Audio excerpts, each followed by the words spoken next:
dedicated to eradicate the creatures that stand in the path of his conquest. If we find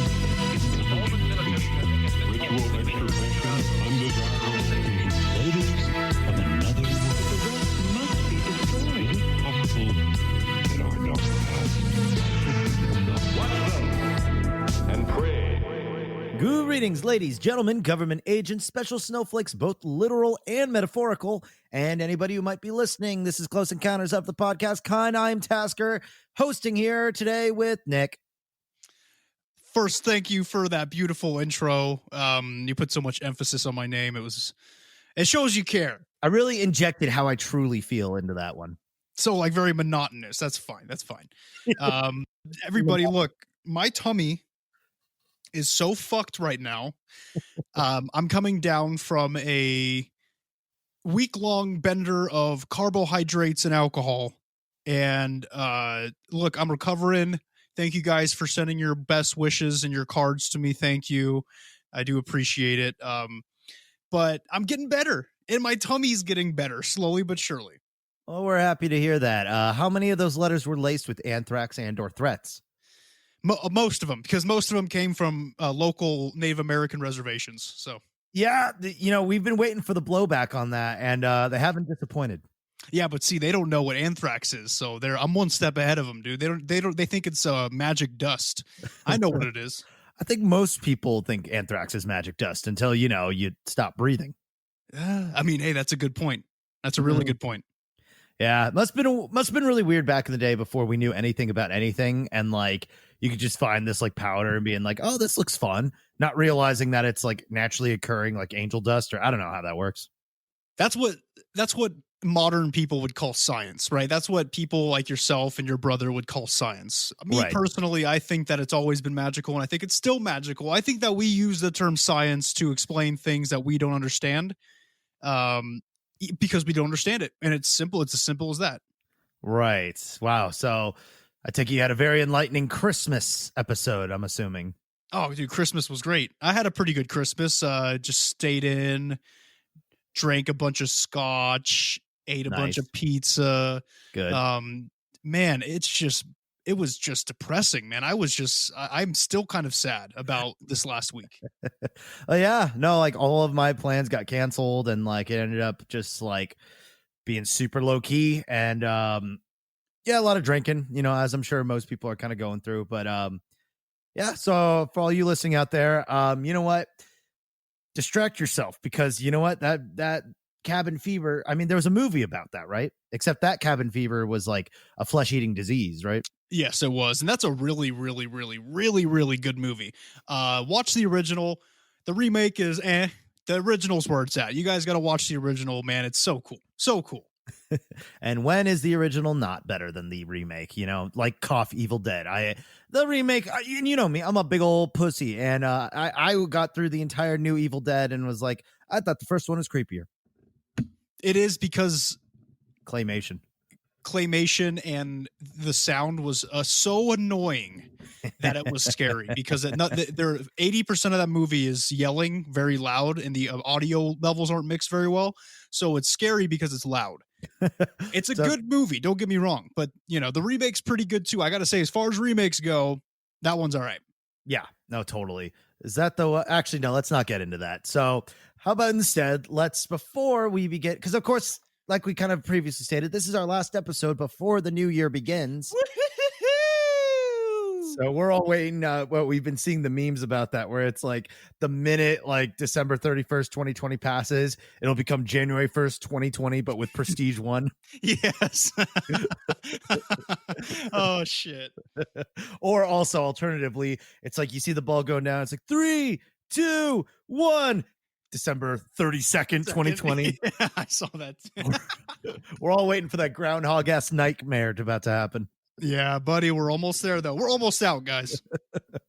And we're hoping for the best. But what better way to predict how things might go than a horoscope, wouldn't you say? Oh, man. It's like you were reading my mind. It's not like we do this every episode, right? The horoscopes. So, like, when we do it, it's very special.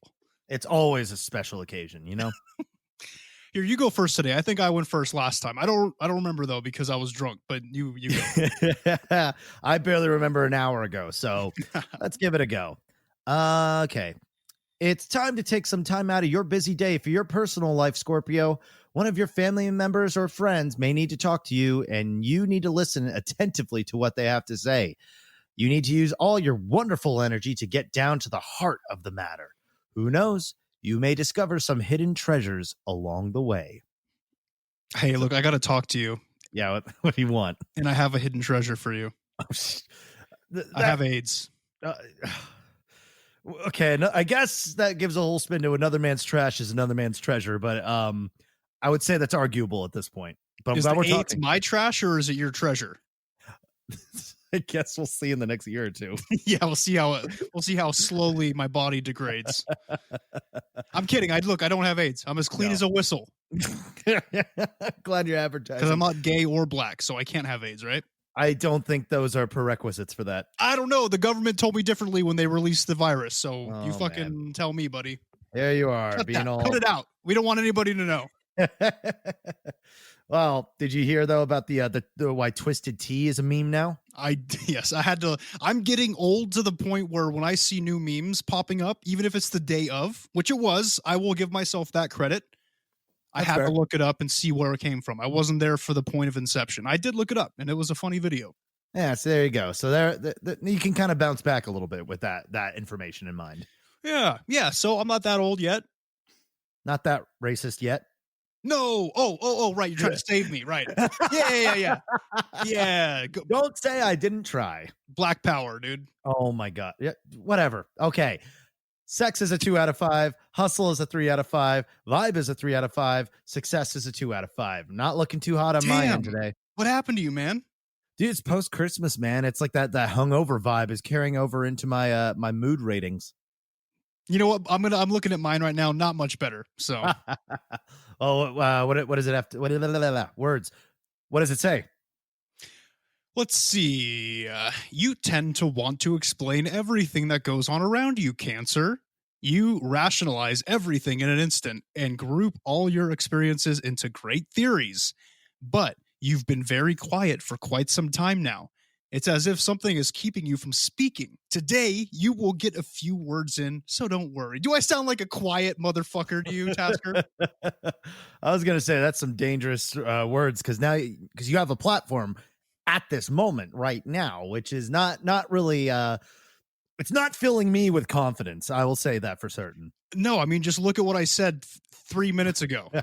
This is not good. I should not be allowed to have a platform, but we do. So this is wrong. Yes, it's very wrong. I will say I do like to group my experiences into theories, but the second half is totally wrong. Like, it's saying that I've been quiet lately. Dude, I've been more loud than usual because I'm drunk half the day. Have you gotten any angry neighbor calls or anything like that, or a religious wake-up call? Not yet. Waiting on it. I'm waiting for it to happen. Luckily, I keep most of my drunk escapades inside the house. Most. Yeah, you're pretty reasonable about it. Actually, yeah, I don't think we've ever had any sort of incident outside of a home or a private residence. We've had plenty indoors, but that's different. Except I did pee on your neighbor's wall one time. Yeah, you did. Or that other time where I was like, it was like you were teaching me how to like fight, and so I was like, oh, so what do I do if like somebody's just like talking shit at a party? Like, how do I attack you? You're like, all right, well, just attack me then. I was like, are you sure? You're like, yeah. And we were like, what, in like 3 tequilas in or something? Oh my like God, that. dude, we were so wasted. Oh yeah. And I charged you, you grabbed me, flipped me upside down. So my feet were in the air, and then we both fell over and almost got impaled on a fence. I forgot about that, dude. We almost tombstoned each other. That could have been bad. So everybody drink responsibly. I didn't say that story as an example. Yes, it wasn't like a, hey, let's shoot for that. No, don't.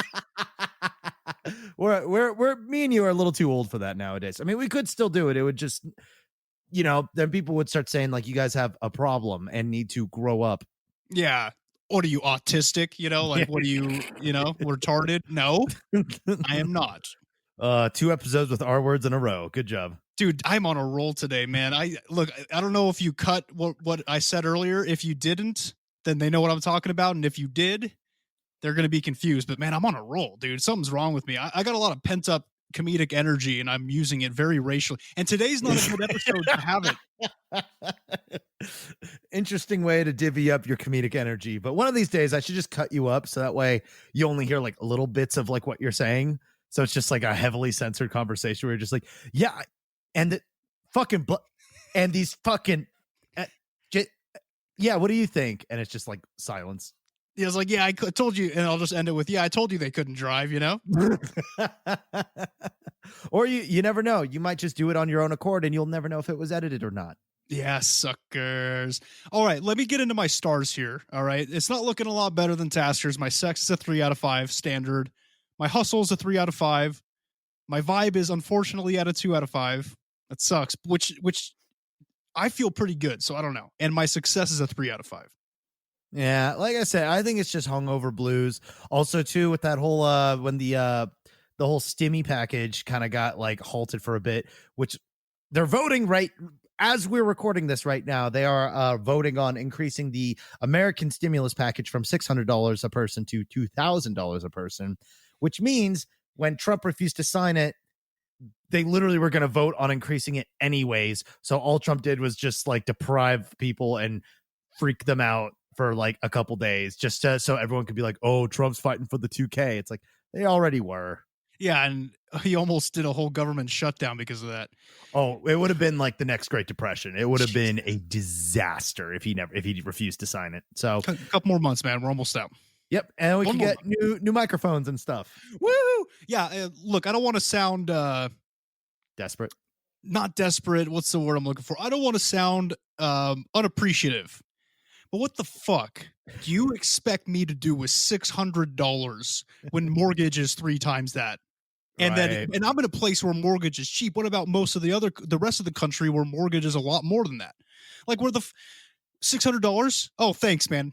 You know what? I may as well just use it to look. See, now I'm starting to sound unappreciative, but I was going to say I'm better off using it to wipe my ass. I need $2,000, damn it. And if you don't give us $2,000, there will be a rebellion.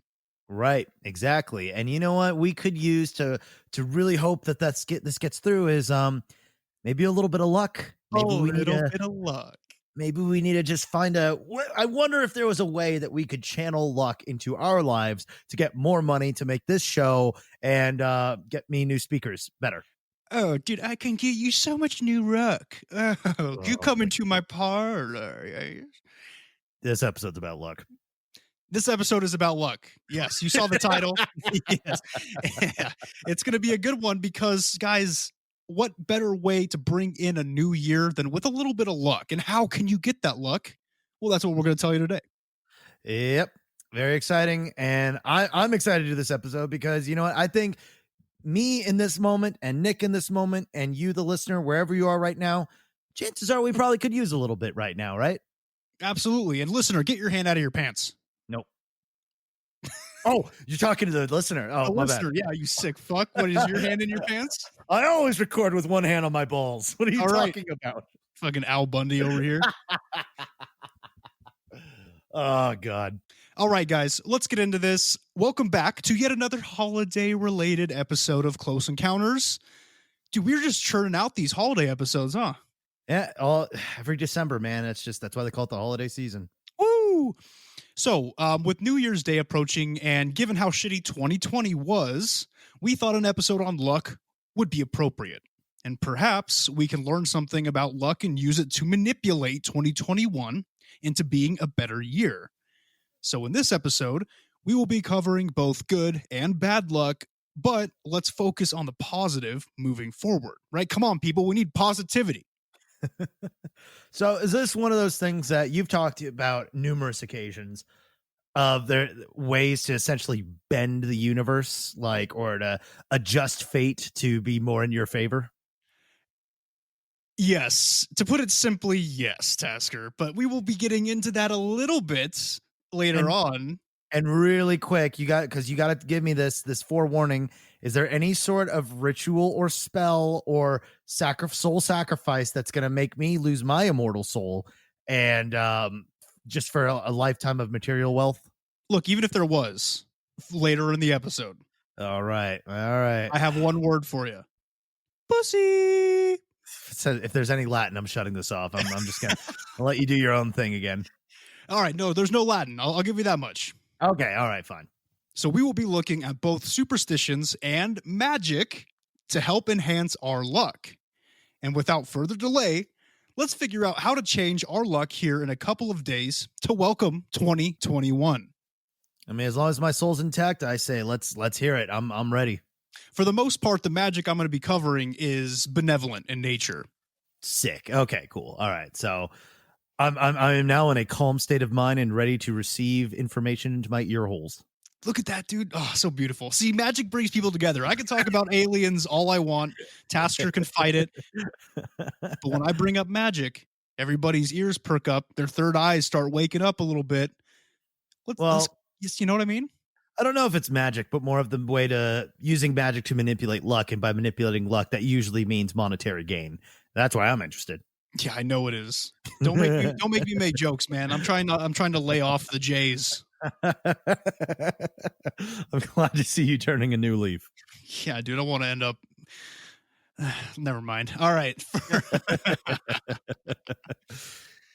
All right. So first, before we can manipulate luck, perhaps we should better understand luck and beliefs surrounding luck from around the world.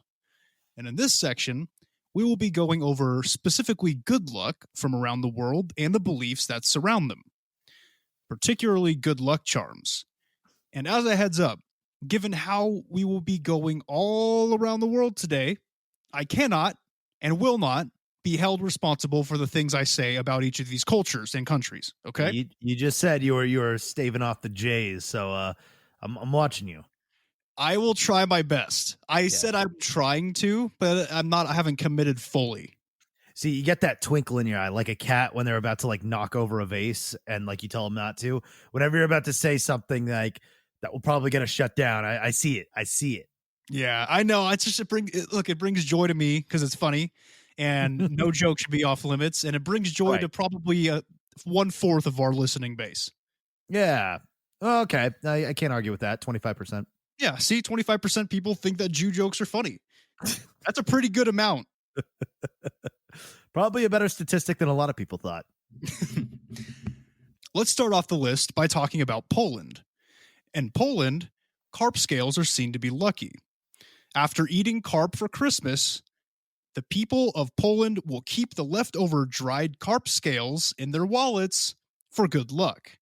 Much like when I keep a picture of Bailey J in my wallet for good luck.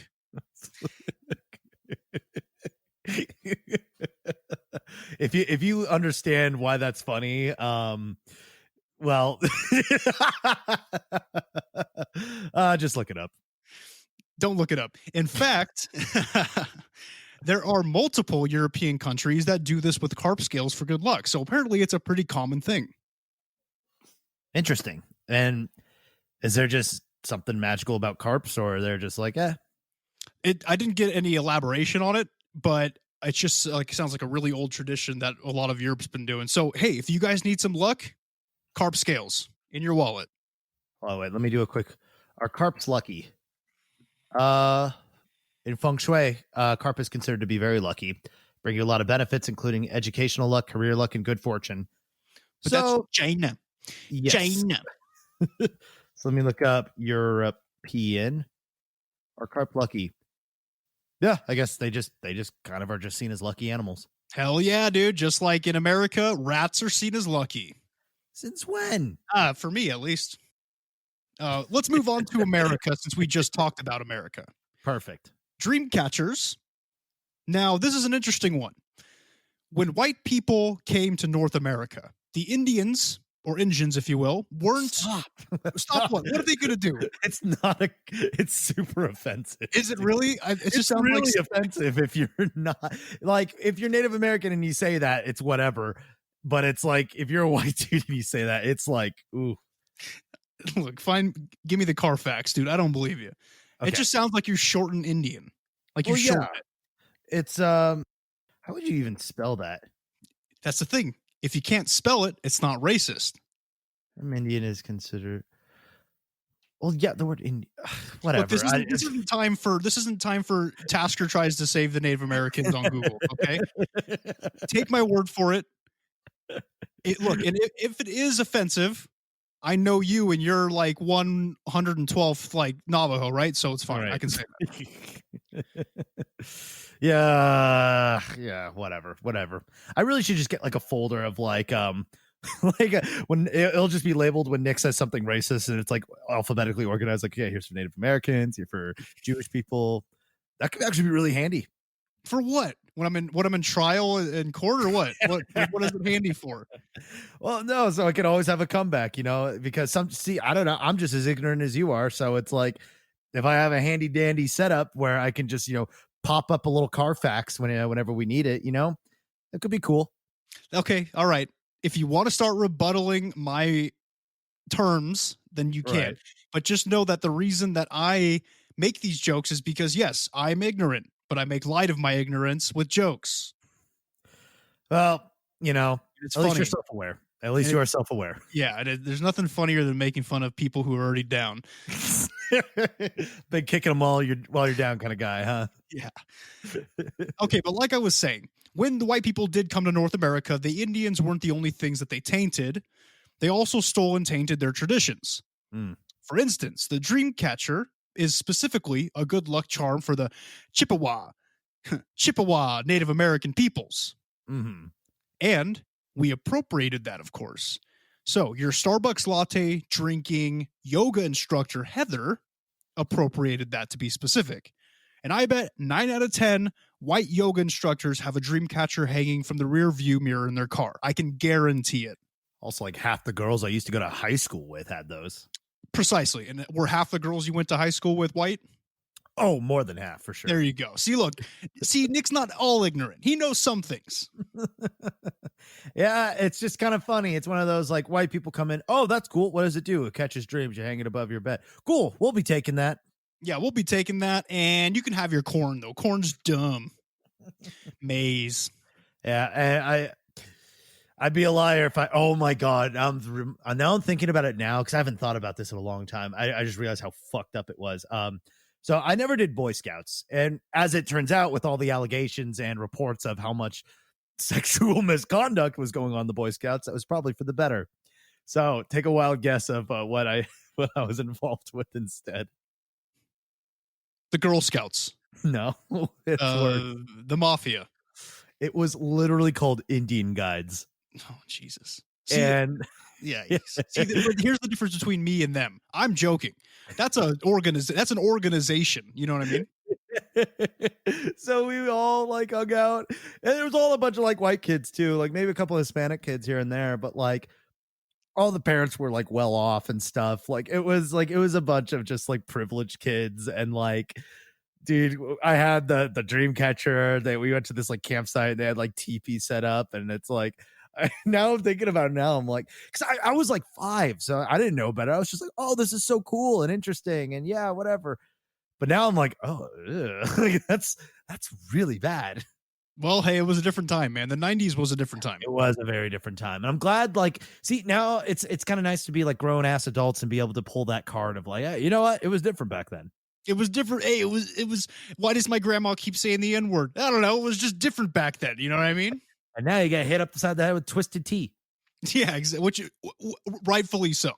It was a good move too, like that swoop, because I think he dropped it at first, but he used that momentum coming up to. That's smart. My man. And now there's like memes coming out too, where it's like me sitting in the back of the club knowing, well, I got twisted tea hiding in my bag. Yeah. I saw one where it was like, don't come to school tomorrow, and he like opens his bag and there's a can of twisted tea in there. See, it's okay to laugh about it because all the schools are closed now. Yeah, see? Yeah, yeah. So it's fine. It's fine. Columbine was funny. Well, debatable, but let us continue. Let's move on to Thailand and India, which is elephants. And elephants are seen as good luck in many regions of Asia, but the symbolism is most dominant in Thailand and India.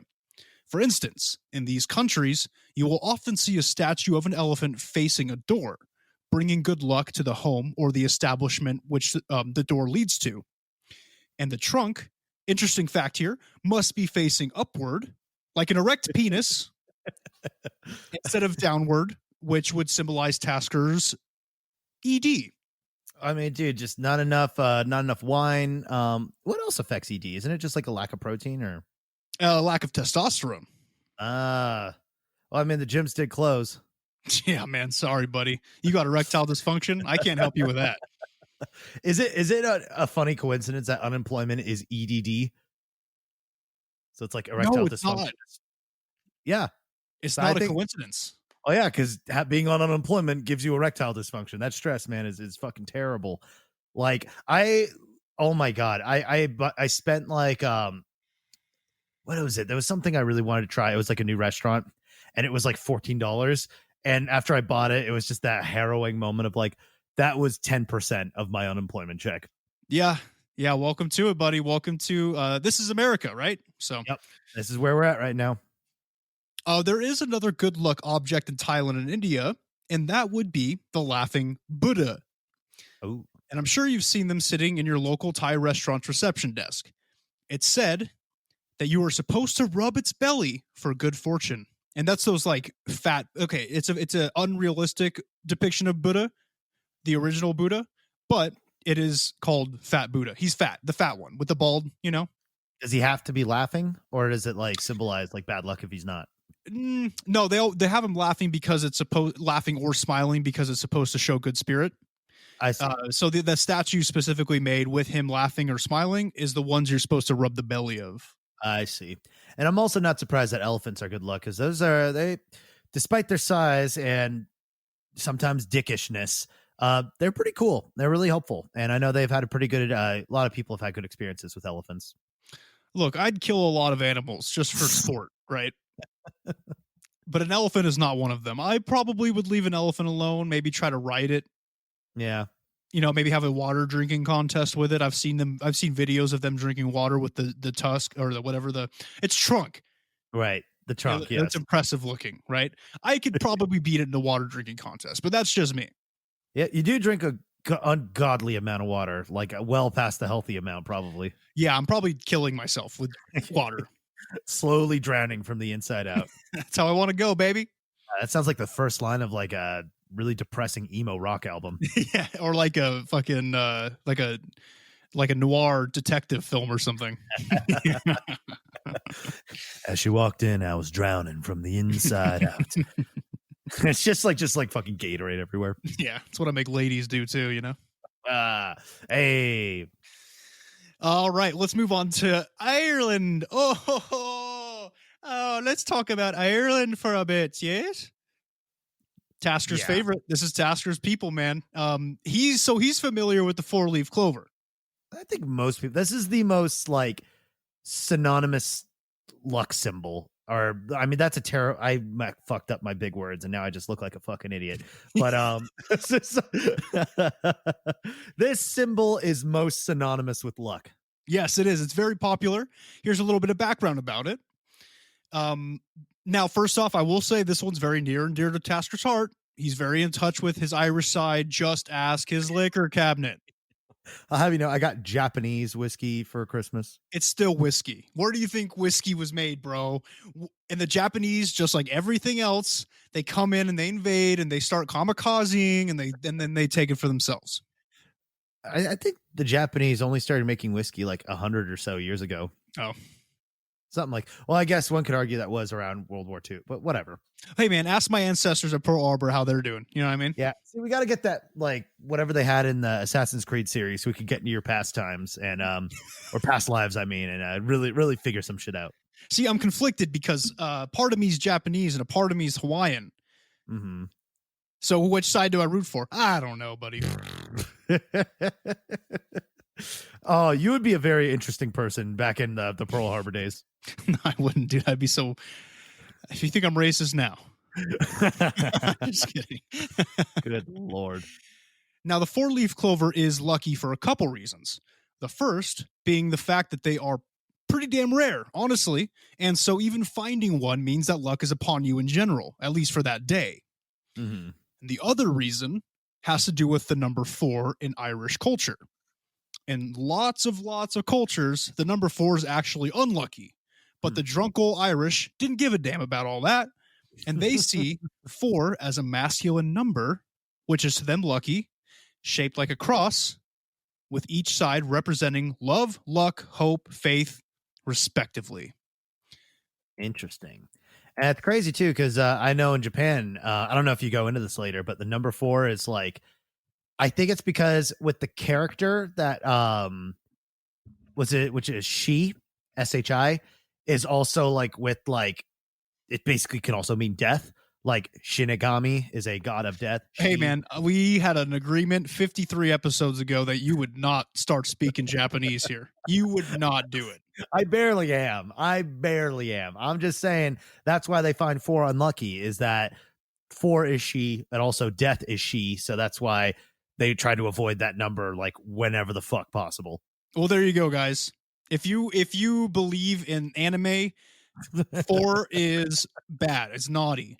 But if you believe in whiskey, 4 is good. Well, I think it also says a lot about human culture of like, you know what?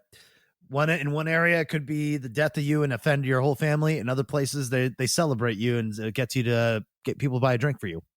Yeah, buy a round over at the pub there. So if you find yourself with a 4-leaf clover, go out and buy a lotto ticket the next day. Mm-hmm. Have you ever found a 4-leaf clover? Never. Neither have I. And I think that's because generally, like, of course, the normal way a clover comes out is with 3, but I think it has to be like a mutation or something. Yeah, it's a super, super rare condition. So if you guys ever find it, man, pull a Fry from Futurama and get that shit laminated. Keep it forever. Yeah, I think it's kind of like heterochromia, where it's cool when it happens, but it doesn't happen very much when you have 2 different colored eyes. Oh, is that what that is? I thought that was maybe like a ointment or something that you needed. I'm sure somewhere in the world, possibly, but I always thought that was a cool look. Yeah, they look like androids. Yeah, they kind of do, but which gets me hard. I'm sure it does, just because the lead singer of Rise Against, you ever listen to them? Yes. Yeah, he has it. Oh, what color is his eyes? Let's find out. Can I take a guess? I'm going to say one is green and one's brown. No. One's blue and one's green. Okay, one of them's blue and the other one's like brown. Damn it. I got one out of whatever. But I mean, how many eye colors are there? So I was bound to get one, right? Yeah, exactly. It's just such a cool look. Like you look like a main character. In an anime, maybe. Jesus. All right. Got that fucking red eye from, what is it? Pokemon or something? You're thinking Naruto, but sure, anyway. Sure. Let's move to a really fun one, guys. One that I'm going to tiptoe around very carefully, but probably not so much. We're going to the Middle East and Israel. There we go. All right. Be careful, man. I'll try. Mm-hmm. I just got this house. I'd hate for it to get blown up. All right. Just tripping at the first step of your porch. Good God. So, yikes. Yeah, that was bad. All right. So in the Middle East and Israel, Hamza, I don't know if I'm pronouncing these correctly, guys. I'm trying my best. Believe it or not, I've never been there. Hamza or Kamza are seen as lucky. So if you find yourself in the Middle East, God rest your soul. Oh my God. So far, your luck isn't great as it is if you ended up there, but there is something you can do to turn it around. Find yourself a Hamza or Kamza talisman. And I know it doesn't sound familiar, but when I describe it, you'll know exactly what I'm talking about. It's the hand. It's like a hand with an eye symbol in the middle of it.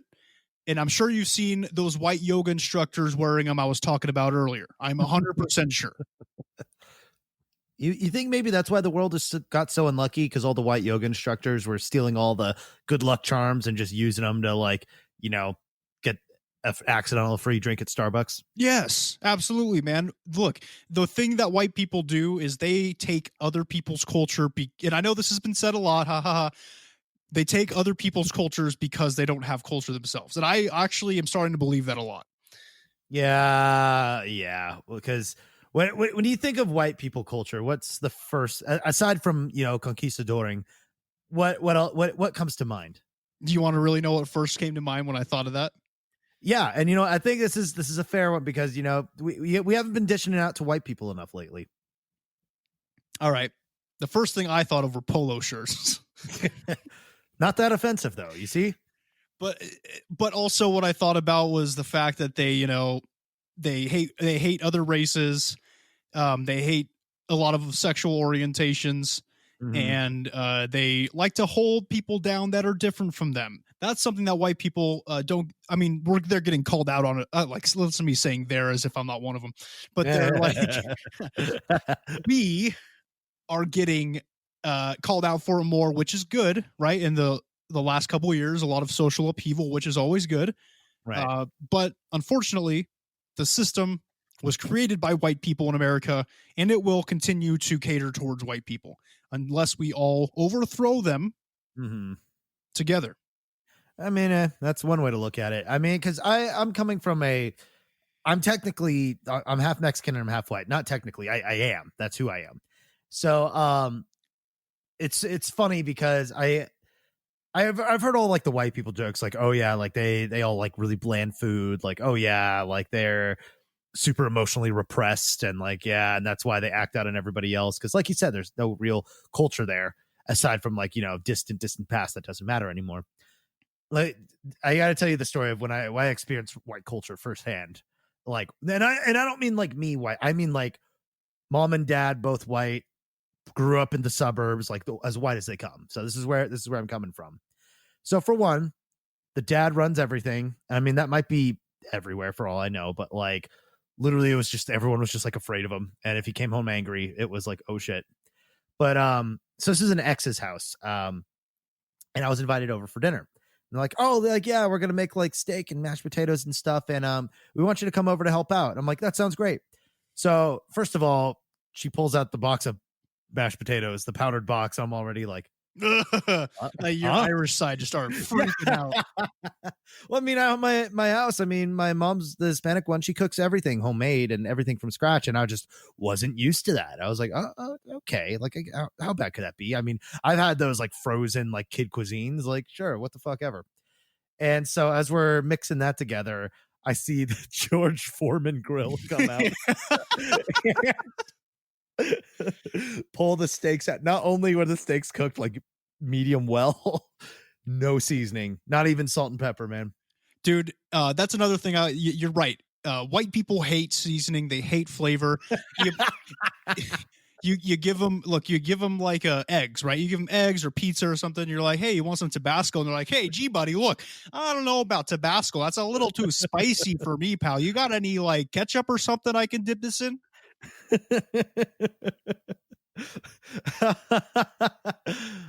See, don't you feel like we're equalizing our racial tensions finally? I feel better about it because look, I've said it before, guys. I will make fun of any race, including my own multiple races, because that's just what we do. It's only fair. It's only fair. I mean, both you and I are multiracial, like, and that's not just like, my 0.03% Native American Navajo. I mean, like, we literally do, like, we're not like 100% white. We have the skin for it. So, but like, we do, like, culturally, what we grew up with wasn't pure white culture, No, Tasker grew up with a lot of Mexican culture. I grew up with a lot of different Asian cultures, mostly Japanese and Filipino. But So who better to be the conduit of just being a shithead towards everybody? I love how'd the luck episode go? Oh yeah, we railed on white people from minute 35 to 40. But you know what's funny is we just spent 5 minutes defending ourselves me defending myself about the things that I say. And let's move on. Yeah, I take a deeper hole.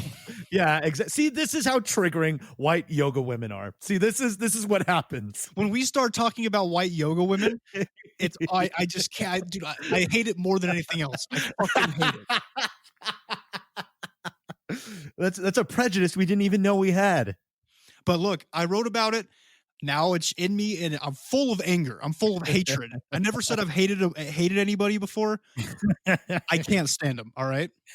Oh, good God. Well, this might be the perfect zone to keep the ball rolling. Perfect. Well, you know what? Let's keep talking about the Hamza hand. Muslims and Jews wear the Hamza hand, and it means something different for each group. For the Jews, it's a symbol of the 5 books of the Torah: Deuteronomy, Numbers, Leviticus, Exodus, and Genesis. And for some reason, I think I wrote those backwards. Sure. The idea is there. In Islam, the hand symbolizes the 5 pillars of Islam. All in all, this Hamza hand is worn to protect the wearer from negative intentions and energy. And you can, I think it's really, I like this one a lot because I think it's interesting how 2 pretty damn different cultures and religions are using the same symbol, but for basically the same intent, but they have different meanings behind it. I think it's pretty dope. Yeah, it's almost like war is stupid, and it's just people who actually have a whole lot in common are just fighting each other almost needlessly. Oh, what a thought. What a thought, people. But I wonder why we're not getting into the Intergalactic Federation. You got a good point, man. You got a good point. Let's go to Germany, yeah? Oh, so many good times in Germany to be had. Man, you've really been able to exercise your accent repertoire. It's been a while, yeah, but I'm a little rusty, but I'm going to take it as best I can. So in Germany, right, in the motherland, or for the fatherland, if you will, pigs, right, swine, pigs are seen as symbols of fertility and good luck. Cool. Right? I mean, pigs are chill. Yeah, they're pretty cool. In New Year's, yes, in New Year's cards that people send to one another, they will often depict pigs on them, hoping to bring luck into the next year. Cool. Great minds think alike, yeah, because we're doing this episode to bring luck into the next year. The Germans do it as well. Interesting. So you got to put the pigs on a card, and that's how you get good luck? You don't have to. Like, pigs are just generally seen as lucky over there, but they do it for New Year's cards because they're lucky. Interesting. Well, all right. I do want to point something out. Okay, I'm dropping the accent. I do want to point something out, though, that's really weird about this whole pig thing in Germany, because they find pigs lucky, but it's a country known for its sausage, man. I'm just saying, I don't know. Oh, the pigs themselves as creatures are not lucky. I think it's what they give to the people as why people consider them lucky. Because, I mean, pork is pretty big in German cuisine. So how many times has that saved them from like a famine or something? I don't know, man. It's just a weird thought. Like, it's kind of like how I picture, like, is it the Hindus? I don't remember, man. Look, I don't know religions, but look, is it like the Hindus that think that cows are sacred? Yeah, I think so. I do think that's. But there is a difference between sacred and lucky. Never mind, right. Guys. Drop it. I just thought it was weird. I thought it was fucking weird, all right, that they were eating things that they found lucky, so there's less of them, but I don't know, dude. Well, and to add on to that, it's interesting how in Judaism, pigs are considered to be like no good. Like you're not supposed to eat like pork and stuff. And I don't know if they go so far to say they're unlucky, but it's just like, it's interesting, you know, kind of how the varying opinions on varying luck that's why I think luck is such an interesting topic, because all these superstitions, all these different objects and charms, completely different. It's so cool, but it's all about intent, people, right? You don't have to be from Germany to think a pig is lucky. If a pig's lucky to you and you put that intent out there, it's lucky. You just you know what I mean? Oh yeah, that's just like how okay, for example, say you find a dollar bill on the ground and then you have a good day. Well, guess what? Now that you believe that dollar bill is lucky, in a way, that sort of is what makes it lucky. It's the circumstance and, like you said, the intent. Yes, intent, and the intent's going to be very, very big at the last half of this episode. But intent is very important when it comes to luck, and just like it is for a lot of things. Mm-hmm. And before we move on, I just got to say, just because I found this out the other day, do you know what Kringle is? Not like that Kringle is like food. No. Yeah, like Kris Kringle. Yeah, my girlfriend gave me like shit about that the other day because she was like, "Oh yeah, something about like Kringle or something like that." I'm like Santa, and she's like, "No, it's like a big pastry that's like it's like a giant circular toaster strudel." That sounds like a slang for it, or is that what it's really called? No, I think that's what it's really called. Let me double check though, just to make sure. Kringle, yeah, it's called a Kringle pastry. It's oh wait, no, it's not German. It's Scandinavian. Oh fuck. Okay. I just hear Germany and I'm like, oh yeah, they're all the same. Yeah, they're all the European whites are the same to me, buddy. Oh boy. See, me and you, Nick, we're not so different after all, huh? No, we're not. And how scary is that for you? It keeps me up at night. Let's move to China. One of my favorite places to talk about. Oh, especially in recent years. In China, red bats, specifically red bat charms, right? There's no such thing as a red bat, but charms shaped like bats that are red brings the wearer good luck. And overdoing it and wearing 5 of these charms represents the 5 good fortunes in China. And that would be virtue, wealth, love, longevity, and health. And it doesn't, cool. I just want to point out, yes, the bats are lucky in China, but it doesn't take a genius to understand that eating them is not lucky. I was waiting for that. Jeez. I'll never let him live it down, dude. Yeah. Was it ever confirmed that that's exactly how it started, or is the COVID origin still uncertain? I'm pretty sure it was not confirmed, but that's the leading theory. Let's see. The scientists investigating. Yeah, oh yeah, they're still working on it. Yeah. All right, let's move to Japan. I'm gonna have Tasker do this one because I like I said, I refuse. I don't speak Japanese. I never will speak Japanese. And this is a section for the weebs. So Tasker, please take it away. All right. So in Japan, this is called the Maneki Neko, which is incredibly lucky. So normally you'd find this towards like kind of like towards like small shops or restaurant. It's that little cat with like one of the arms up. That's what that is. Maneki Neko. Which I'm not really sure what that like literally translates to, but generally they have to be calico cats for that to be fully accurate. But those are the ones that, they're white and they have the spotted like orange and black and stuff. So if the right arm is waving, it's said to attract prosperity and money. But if the left paw is waving, it is said to attract more customers and good business. And read the last line. Read the last line. No, I'm not going to read. Literally, reading this has been like a minefield because you know how it literally starts as "all right, weebs," and I'm like, I'm not going to say that. Yeah, well, I wrote the outline. What do you expect? What do you expect? Yeah, you try to set me up to turn on my own people. Read the last line, and then you can be done. Okay. Quote. Sounds like the same thing to me, man. The Japanese are so dumb. End quote. Woo! So yeah, no, those cats are very lucky. And piggybacking on that though, just a calico cat in general is considered to be just a super lucky cat because they're very rare. I think it has to be male too. A male calico.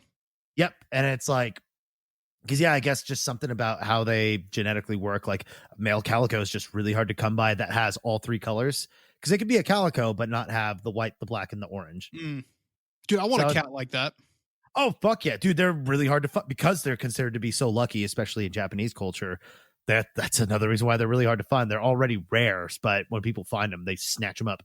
Damn, that sucks. Oh, yeah. Cool stuff, though. Do we go into black cats? A little bit during the bad luck section. Well, let me just poke in right here that actually sometimes black cats are considered good luck in certain cultures. In Viking culture, actually, cats in general were seen as very lucky because they would give it to each other. They would give on the wedding day, they'd give the wife a kitten, which was supposed to be a sign of good sailing and making it home safe and shit. Wow, you know a lot about cats, man. Dude, cats are cool. I honestly, I've turned a new leaf over on cats. I grew up with a really mean cat in my neighborhood, and it was really scary and swiped at me and hissed at me all the time. But then I met some really nice ones, and then I started looking into it more. And don't even get me started about Egypt. They worshipped cats, for God's sake. Hell yeah, dude. Just like me. See, yeah. Look, if you give me a calico cat, I know they're rare. Yeah, sure. Save one for me because for every calico cat that I get, one less calico cat will be eaten somewhere in Asia. Yeah. Yeah, you happy with yourself, man? Not really. No, that kind of stung. I just ditched myself, basically. Oh, man. Also, the Calico Cat as a figure of luck is also seen in Dragon Ball Z. All right, It's the, no, we're cat at moving the on. top of You've the tower, you've had yeah. your podium. It's time to move on. You almost did it. You almost made it through a whole segment talking about Japanese and nekos and cats and shit without bringing up anime, and you just ruined it. So we're moving on. I'll take it. I'll take it. So lastly, for this section, we're going to move to England. That was more Australian. I apologize. Which is always funny, that reminder that we actually surprisingly have a pretty high Australian listener base. Yeah. Throw another shrimp on the barbie for me over there, down under, mate. You literally could have said any other stereotype, but you had to go with the one that makes it onto every single TV show. I know. Every single American anything. That's why I did it, man, because I know they hate it. And they hungry? I'm fucking starving. They expected me to do that because look, how predictable am I with my racist jokes? I'm predictable. I'm very, very predictable. So if I didn't say that, I think our Australian fans would be very disappointed. That's okay. That's fair. I know Australians like a good joke. Yeah, they like a good crack. You know, they like just going over there to their local bar, you know, showing off the knives to each other, you know, like whose knife is bigger. Sure. You know, after they hunt crocodiles and fucking, you know, drinking their Fosters, which is an American beer and fucking shit. All right, let's move on. Glad to see you're working on your comedy routine. Dude, this is bad. This episode's bad, man. I can't stop. This is bad. We're going to have to cut a lot of this shit. Okay. This is what happens when we do a multicultural episode. It's never good. It's a fucking train wreck. Okay. So in England, it's acorns that are lucky. And yes, you heard me right. Acorns. And as far as the origins for this, it's most likely because of the fact that druids, who were very big in the UK and England back in the day, used them in their rituals for prosperity. Makes a lot of sense that it carries over to the modern day. And after that, acorns were used as general good luck charms and were often carried by young English soldiers in battle. Interesting. Well, yeah. I mean, squirrels plant them. That's how trees get made. So, circle of life and shit. It's a circle of life. Gonna get DMCA'd. Let me clap those cheeks and I'll show you the circle of life. That's better. Thank you. You're welcome. All right, people. Well, now that we've gone over good luck from around the world, let's go into a little bit of bad luck. So this will be omens and superstitions and such that are said to bring bad fortune. Oh boy. Oh, okay. This is the fun shit though. This is the funny shit. This is the dumb stuff. All right. Half of these will feel like they're just like made up. It's great. Oh, sure. Even the first one sounds pretty dumb. So Russia, right? Leave it to the Russians to make some shit up like this. Okay. Wearing your clothes inside out in Russia is seen as bad luck. And basically, in Russia, if you wear your clothes inside out and no one notices or you don't notice and you don't fix it, it's said that you're inviting a beating onto yourself. Really? And I'm not talking about like you'll get beat up because of the fact that your clothes are inside out, which you should be anyway beat up. But it's just said your chances of getting beaten up for some reason will rise. Like it gives you bad luck in that category. And your chances of being beaten in Russia are already pretty damn good. So you don't want to push it and wear your clothes inside out.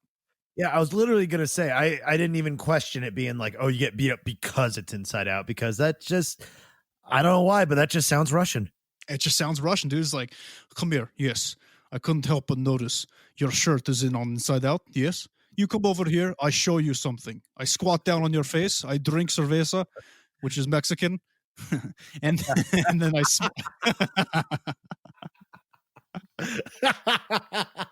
Hey, they could have it there. We don't know. Hey, man, no, they can't get anything imported, dude. That's why suckers. I just imagine, hey, Stotunovsky, I could not help but notice your tag is poking out the back of your neck. Close your eyes. Yes. Pretty soon your neck will be poking out the back of your skin.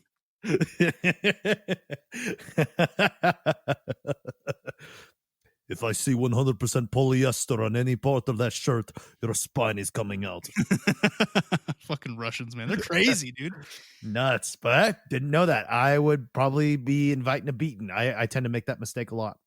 That's okay, man. Me too. Yeah. What Do you think? underwear? Yeah, I was about to say, you think it would work the same with the underwear?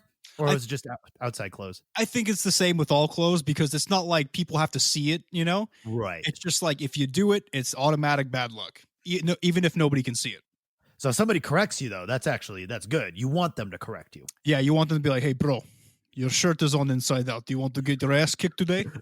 My fist is shaking from the powerful urge to lock your face into the floor. But I won't. But I won't do it. Just change your shirt, bro. All right, next up is something that I think Tasker and I have both been what's the word I'm looking for, Tasker? Hold on, let me see what we're talking about. Something that we both believe in. We have done before. We're both what's the word I'm looking for? I'm looking for a word right now. Something we partook. So something we've done. Okay, that's what you mean. Okay. Whatever. Fuck it. I'm not a dictionary. Let's move on. So in the Czech Republic, mixing beers is seen as bad luck. Really? Yes. And it's said that mixing beer, either intentionally or otherwise, will bring you bad luck. And the Czechs are the biggest beer drinking people in the, like, as far as a country goes per capita. So I would take their word for it. I would say that they're probably right. They're onto something. Yeah, I mean, because there was that one little era where we drank black and tans. Is that what those are called? Yes. Oh, so good. Yeah, it's delicious. It's like you get a really dark beer, then you float a really light beer on top of it, or like a cider or something like that. Yeah, I think we used to do Guinness and Blue Moon. Guinness and it was Guinness and Blue Moon, and then I think that we also did one with like an Angry Orchard. Or no, the Angry Orchard was when we filled the whole glass up and then we dropped a shot of Fireball in and down the whole thing. But the problem is you're only supposed to do half a beer, and we were doing a full beer, and nobody told us. Yeah, we didn't know. That was like that time when we tried to do a sake bomb at a restaurant, but use a full glass of beer instead of the half one they give you. They didn't like that. No, so to give context to you guys out there, this is an Asian restaurant, okay? And so we went into, it was like 1 a.m. We were gonna drink some sake bombs, and that's what we do, right? We just drink a lot, and we were trying to explain to the waitress that we wanted a full glass of beer for our sake bombs. And she's like, no, you cannot do you have half glass for sake bomb? Yes, half glass. I'm like, bitch, listen. I want a full glass of beer to drop my sake bomb in. Do I look like a pussy? And that's no exaggeration. I mean, Nick didn't call her a bitch to her face, but like it was getting like frustrating. And eventually our solution was like, you know what? Cancel that order. She's like, oh, okay. What do you want instead? Can I get a shot of sake and a full beer? Yeah, I was like, just what the fuck, man? Dude, I felt it was like 5 minutes of trying to tell her that we wanted a full beer. I felt like it was an Abbott and Costello bit, dude. Like we were just going back and forth. It was like that whole thing of like, okay, can we get and we even told her, it's like, hey, we kind of want to change this a little bit. Can we do a sake bomb with a full beer instead of half a beer? She's like, it comes with half a beer. It's like, yeah, but is there any way we can upgrade the half a beer into a full beer? Well, why? No. You're like, well, why? How come? He's like, well, because it comes with half a beer. It's like, yes. So how about, and we went through probably every possible iteration until we canceled the order and then just ordered a thing of sake and then just 2 beers and just did it ourselves. Ridiculous, dude. And then she's like, who's on first? I was like, shut the fuck up. All right. Yeah. It's your people, man. I know. I'm sorry. So that's not an example. So technically that wouldn't have been unlucky. I think she just was like, these fucking alcoholic shitheads. Yeah, like, these fucking white people.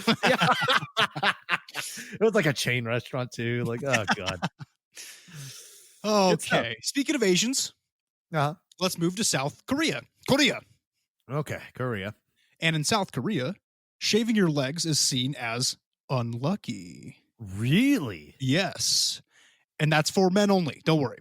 Okay. I was going to say, that's not what I see in the TV shows and movies, but all right. You mean by TV shows and movies, do you mean the YouTube videos of K-pop chicks that you watch? I do not watch K-pop chicks. That is, I am not interested. Not interested in the because you're racist. That's fine. It's a lose-lose. So, I'll just take whatever L I can get. All right.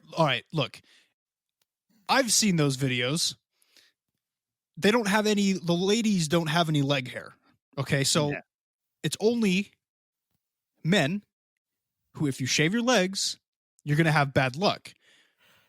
And I mean, I wouldn't go so far to say shaving your legs as a man is frowned upon in America, but it's like, there's definitely some people out there who look down on it.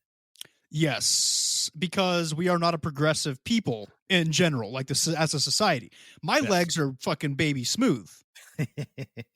That's not how they normally are. Right. I take care of business. You know what I mean? I bend over and shave my legs like once a week. No, I don't shave them. I trim them down to basically nothing. Well, that's sure. But like, yeah, that's because I mean, you said before, you live the manscape life, and that's part of manscaping. Look, man, I go to the gym. I work I don't skip leg day that much, right? Right. I'm gonna fucking trim my leg hair and show off the striations. That's just what I do. Like, I don't do leg day to be covered in a forest of curly leg hair. You know what I mean? Like, it doesn't make any goddamn sense. What am I, the mountain? Like, I don't have time for that. Yeah, you didn't spend so much time chiseling those muscles just so they can hide behind a hairy curtain.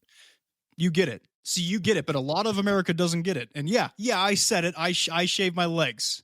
Now I'm not in the bathtub lathering up and shit and going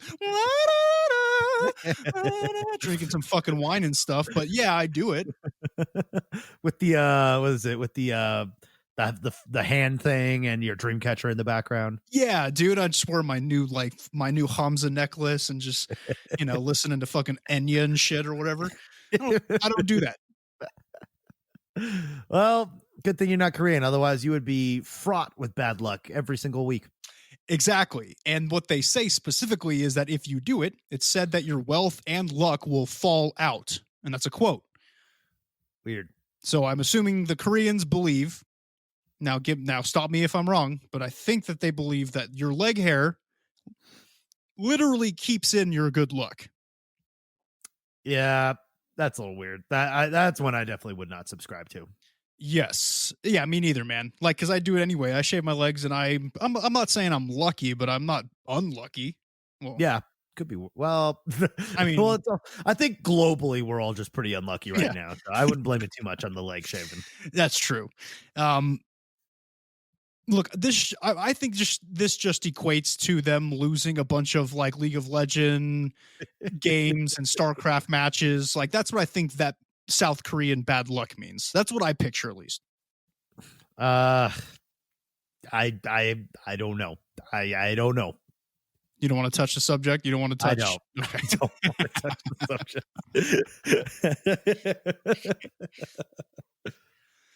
Okay, let's move on from South Korea. We've talked about Asians enough in this episode. Okay. Let's go to Italy. Italy, huh? So in Italy, bread is seen as bad luck if it's used in a certain way. And it's said that in Italy, placing bread upside down is bad luck, whether it's on the table or if it's in a bread basket. Most believe it to be because it is the body of Christ and the bread needs to be respected. That's the most common belief about this.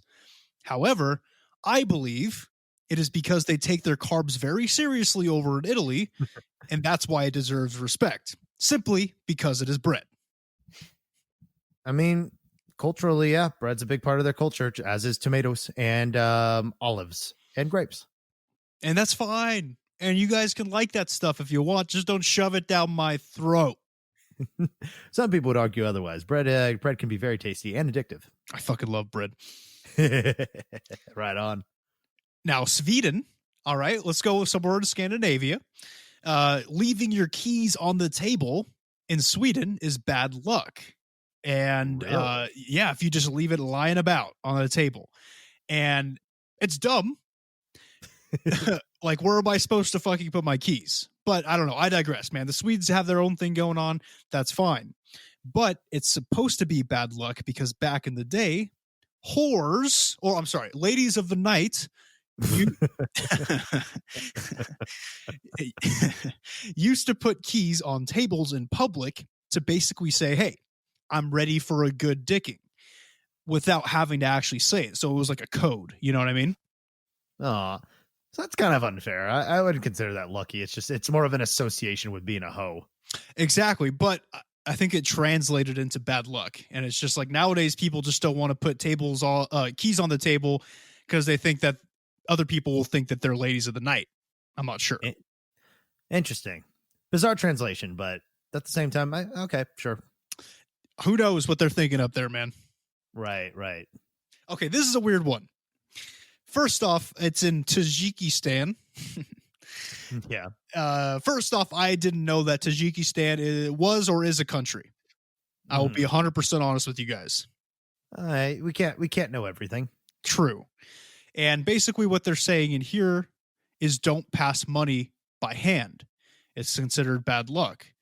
In fact, it says that there are many things you should not transfer by hand, including scissors, keys, needles, a lot of stuff. So what they want you to do is they want you to put them on a table, and then the other person has to pick it up from the table. And if you transfer it by hand, you're gay. I know it's all jokes, but like I know like I don't know how far this goes, but I do know in the Middle East like homophobia is pretty like high up. So you might not be wrong. I mean, that it might be a like, oh, I don't want to touch another man's hand. That's gay. That's some gay stuff. I could be completely wrong about that. That's just, with my limited knowledge. Me too, man. I have no idea. I just made the joke because it sounded right, and I could be right, which is scary. Ugh. Although I think it's funny that someone would ever consider trading money by hand in Tajikistan in the first place, since their currency is most likely livestock, and it sounds very difficult to do by hand. I don't think that's how that works at all, but sure. Hey, man, I didn't do the research. I didn't look up Tajikistan currency. It could be goats. Oh my God. I don't think it is, but you know what? You just keep thinking that, that the Middle East is a bunch of farmers. I will. There are a bunch of shepherds up there. I know it. Honestly, ignorance is bliss. Sometimes I wish I didn't know anything, but then there's other days where I'm like, is that really that much better though? See, look, unless we actually what am I going to take the time to look up, how their government's doing, what the currency's at, and what it translates into American dollars? No, I don't have time for that. I'm just going to assume by using discrimination. Oh, I'm so proud of you. Thank you. Ugh. Let's go to Turkey. And in Turkey, moon water, so dumb. In moon water is bad luck, specifically drinking moon water. And now, if you guys are confused as to what moon water is, it's exactly what it sounds like. It is water that is currently reflecting moonlight. Oh. It sounds ridiculous, and it goes against everything I believe about the moon, which you will come to see later in this episode. But hey, what do I know? Since the Turkish Ministry of Culture said it's true, it must be true. Weird. It does sound supernatural. The Turkish Ministry of Culture said that drinking moon water will bring you bad luck. Oh, fuck. So where's our Ministry of Culture that tells me passing under ladders is bad luck? Yeah, we don't have that. That didn't even like click in my head of like literally their politics are saying like this is a thing. Yeah, dude, isn't that crazy? That's pretty whack. That is pretty whack. All right, let's go to Serbia. This one's going to be weird, guys. Complimenting a baby in Serbia is considered bad luck. How do you come up with that? I don't know, dude. They're so isolated over there, dude. Anything goes. Wow. And considering the location, it makes sense, though. If you guys have ever seen a Serbian film, oh man, they do the complete opposite of a complimenting a baby. Okay, and I'm not going to go into it. You shouldn't. Don't watch it if you haven't already watched it. It's a fucked movie. Yeah. But watch it. You'll see what I'm talking about. I'm not going to go into it. Anyway, Because that will get us kicked off the air if I Right. explain what they do in the movie. No, you definitely should not do that. Honestly, if you're weak of mind, just Wikipedia and it'll ruin your day already. Yes. Complimenting a baby will bring you bad luck, so always be sure to be an asshole to a baby. And I'm one step ahead, so I think I'm good. All right. Well, good for you. So if you've ever been rude to infants in your life, hey, might bring you good fortune, huh? You ugly little shit. Oh, wow. I want a new car. Back to Germany. Early birthday wishes. So in Germany, if you're the kind of brown noser who says happy birthday early to somebody, it will bring you bad luck. Yep, I've heard that before. And the same thing of like you don't want to open a present before your birthday, or if you have to celebrate your birthday not on your birthday, it's better to wait till after, because if you do it before, supposedly it's bad luck. I've never heard any of that before. That's crazy. Yeah, I've heard that. I think I might have heard the present thing, but not the other ones. That's interesting. Very interesting. Yeah. I don't know how true it is, but I don't know. Me neither. But look, a word of advice, guys. Just wait for the goddamn birthday and stop being a kiss ass, okay? It'll be worth the extra luck when you blow out those candles. Exactly. Mm. Let's go to Africa. Bum, bum, bum, ba-dum, bum, bum, ba-do-do-do-do-do-do-do-do. I see the drums echoing tonight. All right. All right. Good. Good. Africa by Weezer. By the only version anybody ever knows anymore. Exactly. You just realized we've gone through this episode without a single you feel lucky punk. Oh, yeah. We haven't said that. Well, you did. No. And it's beautiful. Cool. Yeah, that just kind of clicked. I was like, oh wait, it seemed something we would do. A whole episode about luck, and it took us how long to say that? Oh, way too long. An hour. Yeah, but just an hour, 20 minutes or so. Yeah, with editing, probably more around an hour, 10 minutes. Yeah, after all the shit you got to take out. For us, it's 120. For you, it's like the 30-minute mark. Yeah. So in Africa, in some regions of it, I should say, seeing an owl or hearing its hoots will bring bad luck. And they are even said to be deliverers of curses. And I will raise my hand right now. I'm Tasker. I'm raising my hand. I'm seeing it. I'll be the first to admit I didn't know there were owls in Africa. Yeah, it's not something I ever really thought about, but I could see people being like, nah, I don't think they're there. But yeah, sure. I thought they just had like lions with wings and shit. You know what I mean? No, you're thinking fiction. Oh, I get my reality and fiction crossed a little bit sometimes. Oh, color me surprised. Oh, I'll color you all right. Gross.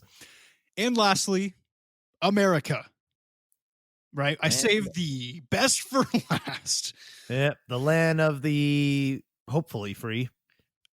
Oh, I would say the land of the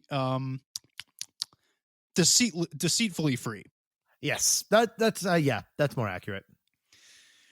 There are many, many superstitions in America. Of course, these are the ones that Tasker and I are most familiar with because we live in America. These many superstitions include breaking glass, spilling salt, walking under ladders, stepping on cracks in the sidewalk, and of course, like Tasker brought up earlier, black cats. To us, at least. Yeah, and yeah, having a black cat cross your path, and that goes, like I said, that kind of varies. I have a feeling like the breaking glass and spilling salt, like all that shit's just to keep kids like in check, right? You just tell them it's bad luck. Honestly, that it does sound like old wives' tales to me, and the walking under the ladder, even because like that could be dangerous. Yeah, that could kill someone. So I mean, maybe look, we make up superstitions just like everybody does around the world to keep people in line, right? Keep them fucking feeding, keep them fat, keep them happy, but really they're dying inside. Yeah, I mean, yeah. I said dejectedly and sad. Yeah, see, I'm sorry, man. I didn't mean to bring you down. That's okay. But yeah, and also too, like, we're already like, about an hour into the episode. Obviously, there's a shit ton of luck, like stuff. And like maybe someday in the future, we could do more of an in-depth look on like cultural luck and like, where it all comes from. But the fact is we gotta get to the magic. How do you alter luck? This is the big stuff. This is the big guns that Nick's bringing out today. This is my speciality, if you will. Okay. For those who don't know, I do practice magic, different types of magic. I'm not an expert. Nobody's really an expert, but I've been around the block. Yeah, you are a practitioner. Thank you. I am a practitioner, right, of the mystical arts. Wow. Regular fucking Severus Snape, huh? Don't even bring up Harry Potter. Your favorite series. So now that we have a little bit of background on what can bring you good and bad fortune from around the world, we here at Close Encounters believe this luck can be manipulated, as it is a form of universal energy. So in order to manipulate energy, we do magic. There are several forms of magic in the world, and I'm talking almost countless forms, but I'm not going to dive into them all here today. Maybe that's something we can do in the future, but in today's episode, we're going to be going over two prominent forms of magic. The first being what is commonly known as green magic, which uses herbs, crystals, incense, things of the earth to perform magic, and sigil magic, which is the use of sigils to express one's will and intent in order to manipulate the world around them. Both of these forms of magic have ways for you to gain luck in 2021. So let's get into green magic first, the one I'm more familiar with. Now, before we go full neck deep in this, so these are two specific ways. Like, obviously, luck is something that's kind of ebbs and flows and isn't necessarily something measurable. Some would argue that luck doesn't even exist at all. It's simply a way that we can feel better as people of increasing our odds and stuff. So like we said before, a lot of luck is just kind of intention. And I mean, literally this like cardboard box next to me, like I could associate with luck and could create a charm of sorts out of it. But in most cases, those good luck, bad luck things tend to be minor. But this that we're getting into is how allegedly you can do a specific action to significantly change your luck. And if you're into that kind of shit, go for it. But I don't know. I'm a big, like, I just know there's a lot of ways to fuck up magic. So that's why I tend to back off. You know what, Tasker, I was going to yell at him for saying the word allegedly, but he brings up a very good point. You can fuck up magic. You can fuck it up good. So I'm not giving step by step on what to do because honestly, magic is very personal. The way that you fuck magic up is in your intent. If you do it incorrectly, or if you don't have the right intent, or if you're going down like a malevolent path, then yeah, you can fuck it up pretty bad and you can fuck yourself up. So you got to be very careful. Like, don't take what I'm saying here and just do it willy-nilly. Like, that's an episode that we can do down the line if you guys want. This is just, hey, I have the basics. Let me look into it myself. Let me get my own opinions on it. Let me make my own rituals and see what works for me. Exercise caution. And if you're a little weary about it, you're probably better off just looking for a 4-leaf clover. Go on the hunt. You can probably find one after a couple years. So yeah, we hate to break the bad news, but the options that get results are the risky options. Yes, but that's why I like it.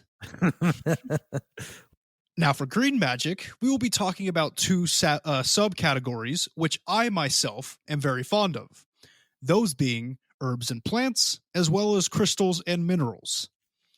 For this portion of the episode, you best believe I broke out my own Book of Shadows for the research. Tasker, confirm. Book of Shadows. It's leather bound and very intimidating. Beautiful. That's what I'm talking about. See, you got to walk the walk. You know what I mean? Okay, let's get a list of crystals and minerals that can be used for good luck. This is a good starting point for all you noobs out there. And as a caveat, I just want to say I've never had to say these out loud before, so I might fuck them up. Here we go. Oh yeah, I'm looking at them now. There's some fun ones. Yeah. Alexandrite, amber, Apache tear, aventurine, chalcedony, chrysoprase, crossstone, jet, lepidolite, olivine, opal, pearl, sardonyx, tiger's eye, and turquoise. Now, Wow, you might have actually gotten some Steven Universe fans. Yikes. Your favorite show, right? Yeah, it's a great show. I love sexualizing minerals. That's one of my favorite things to do. Oh, by the way, to all the listeners out there, so we took a break, which didn't make it to the cut of that you'll probably be listening right now, and I tripped and fell and hurt my hand. So obviously I've been fucking something up with the whole luck thing. What did you do wrong, Tasker? You fucked something up. What'd you do? I don't know. Was there something we talked about that was like unlucky? Not that I can think of that you did, but that's on you. You know what you've been doing. I don't know what you've been doing. Yeah, it was pretty fucking unlucky how that just happened. I literally just stepped at just the right thing. Fell on my right hand, which is my drawing hand, by the way, my money maker. I should be okay, but if you hear like a little crinkle and rustle, that's my bag of ice I now have. Anyways, I have some spells that will heal that for you. Okay, hopefully they're legal. Yeah, it's called Halloween. Okay. Now, keep in mind that first off, this is not an exhaustive list. These are just crystals I've worked with personally that I know work for luck. And second, remember that every crystal has multiple uses, but most of them have primary uses. And the primary uses of these crystals, I mentioned just a second ago, is to obtain luck. So great. Now you have a bunch of minerals in a list that you can use for good luck. What do you do now? Well, I'll give you a couple examples, but we aren't going into too much detail here today. Like I said earlier, I don't want you doing it willy-nilly off of what I'm saying. We plan on doing episodes on magic in the future, and hopefully that could be more in detail. But for a quick rundown on what you could be doing with these crystals, please welcome back to the recording studio our good friend, Persephone. You all knew it was coming if you've listened to us. Tasker, how are you doing today? I'm okay, Persephone. How are you? I'm doing so good. Like, I heard about the thing with your hand, and like it just sounds to me like you were jerking off too much. So like, yeah, calm down. We'll call it that. Honestly, it's a better story than what it was before. Fair. Okay. So look, as a cautionary warning, make sure that all crystals and minerals you are going to use in any way are cleansed and charged. Okay. If you don't do this, you will either get nothing out of it or it will have negative side effects. So you have to be sure that you do this. Now, is there a process for that? Because I have no idea how to. Do you plug it in? Was that a technology joke? I actually don't use technology much these days. Like going back to oil lamps.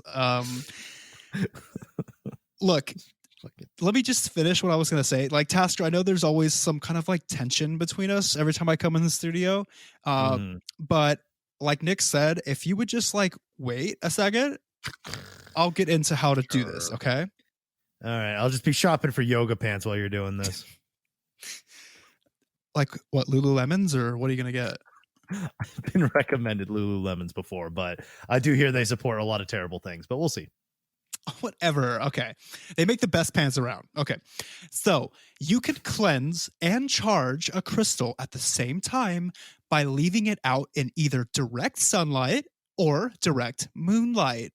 Now, some say either one works, but I personally prefer to leave masculine stones in the sunlight and feminine stones in the moonlight. Okay.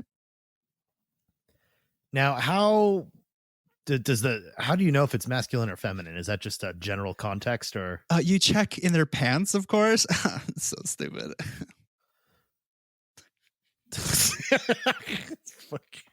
Oh, these fucking segments kill me. No, but for real though, like if you want to find out what kind of stone is masculine or feminine, I implore you to do your own research. Like, this is something we will talk about. Oh, I'm sure you guys will bring me back for an episode on like crystal magic, right? We could talk about it in detail later. If you're curious now about those crystals Nick listed earlier, just look them up, see if they're masculine, see if they're feminine, and that will determine if you charge them or cleanse them in the sunlight or moonlight. Okay. Okay. And you can also cleanse crystals by leaving them in running water. and preferably like river water or like creek water or something like from nature, right? Not your kitchen sink faucet. Okay. The first thing you can do with these minerals is create what is known as gem water. Okay. But I was staring for, and I forgot that actually nobody can see the face I was making as we went through this. So continue. Look, I'm just going to interject real quick. Tasker, we were nice enough to have Persephone back on the podcast, right? And for some reason, man, what's up with you two? I hurt my hand. I'm in a bad mood now. All right, just let her finish. Look, I know her voice is really annoying, but we got to get through this, all right? Fine. Gotta get our money's worth, right? Yeah, he's paying me like a lot of money for this. a shocking amount of money. Okay, so gem water is something you can do with these crystals, and it's exactly what it sounds like. Basically, you put charged crystals that have the desired traits into a glass, fill it with drinkable water, put it out in the moonlight overnight, and you can drink it to obtain its magical properties. That just sounds unsanitary. I cured irritable bowel syndrome by using gem water, and you're telling me it's not sanitary? Or you just numbed the whole thing out. I don't know. Okay. You know what, Tasker? You're so funny. You're so funny when you don't believe like the things that I've seen work all the time. I'm sure it is very humorous. Look, another method is to put your charged crystals of choice into a little sack and carry it with you wherever you go. This is commonly referred to as a mojo or a juju bag, but I think that this term is ridiculous. And yes, I am gatekeeping crystal magic. Fight me about it, Tasker. Now the question is this crystal magic you're gatekeeping, or is it crystal meth, perhaps, that gets you into this mindset? I've dabbled. Color me surprised. All right. So juju bag, mojo. The bag method is honestly the one that I do the most often because it is honestly just easier, right? It's easier than the gem water method. But another simple yet effective method is to use these crystals and gems by placing them in and around places you frequent to gain their energy. So yes, it sounds very simple, right? But remember, it's all about intent. Keep your goal of luck and good fortune in mind when around these crystals and minerals. So in summary, so far, if you rinse crystals and drink the water, drink the dirt water, because crystals are rocks, it's supposed to make you lucky. Also, if you just put them in places, they make you lucky. You're oversimplifying these things, and it's like making it sound not good. Like you have to like do it to believe it. Almost like it's a waste of time. There are a lot of people. There are a lot of people who believe this works, including myself. Nick has even done this stuff and it works for him. Like, I know that you like to kind of be like rain on parades and stuff when it comes to magic and when it comes to like star seeds and stuff like that. But you have to try it to believe it. Sure. Just like I know I always bring this point whenever we got Persephone on, but the whole like with the person who put all the luck crystals on her steering wheel, thus turning it into a claymore if the airbag ever goes off. Yeah, not a bad idea. Because like as the crystals are entering her body, it'll also simultaneously heal her. So wouldn't that be nice? Okay, Persephone, thank you for that enlightening segment. Let's move on to herbs and plants that can bring you good luck. This is probably going to be a little bit more approachable for most people because honestly, between plants and crystals, plants are more accessible, right? You can get your hands on a lot of these a lot easier. Right. And there is a metric fuck ton of good luck plants, but here are some notable ones that I have found for you from my Book of Shadows. Allspice, aloe, bamboo, be still, fern, cabbage, or cabbage if you will, poppy, more specifically poppy seeds, star okay. anise, Okay. rose, violet, pineapple. Your favorite. Shut the fuck up. Oak, holly, devil's bit, hazel, cotton, Irish moss, Mm. huckleberry, daffodil, nutmeg, orange, specifically the peels, pomegranate, the peels, The peels. snake root, and banyan. I just recently found out about how much like the oils and like orange peels, like when you twist it, like you do for like cocktails and stuff, Mhm. that shit is flavor. Oh, it's so good, dude.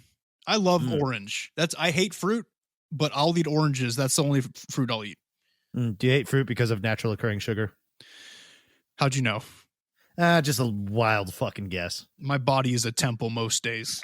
Good to know. All right.